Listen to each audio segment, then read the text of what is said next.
The Boys was a show that moved away from the comics and still proved it could build its own identity. But in the final season, it lost both its own logic and the darkness that made the comics work. The show always had plot holes, but this season pushed them to another level. Before the final season, people kept saying, "I hope it doesn't end like the comics. That ending is way too ridiculous." But now, those same people are asking why it didn't follow the comics more closely. And honestly, I get it. At least the comic ending was darker. It showed Butcher completely losing himself and descending into madness in a much clearer way.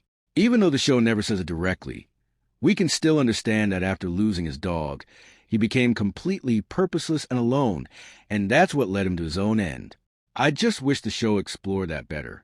The only thing I genuinely liked was showing that Butcher didn't press that button in the final moment. Without that, most people probably wouldn't even understand why he made that choice. In the comics, Butcher directly kills MM and many other supes. And before I continue, I should say this. I never fully read the comics. I only read the important parts.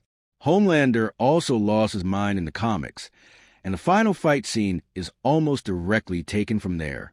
But in the comics, the real reason for his breakdown was Black Noir, because Black Noir was actually his clone. He wore Homelander's suit and committed horrible acts just to drive him insane. Homelander slowly lost his mind because he couldn't remember doing those things. Eventually, he discovers the truth and fights Black Noir. But honestly, I like what the show did even more. The show handled Homelander's loneliness, lack of love, his fear of losing everyone much better. It made it clear that no matter what he did, he would never truly be loved. And combined with Anthony Starr's performance, it created an incredible character. And honestly, his final weakness was always inevitable. It was obvious he would end up powerless like this. It was obvious he would beg. You could understand that from A-Train's words in the very first episode. As for Kimiko's fight scene, I understand why it was there. And honestly, I like the idea. But the execution made no sense. How does someone who can reach space in 2 seconds get held down for minutes?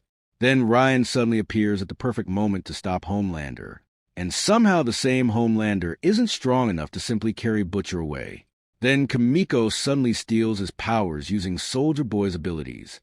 That idea itself isn't terrible. My problem is this.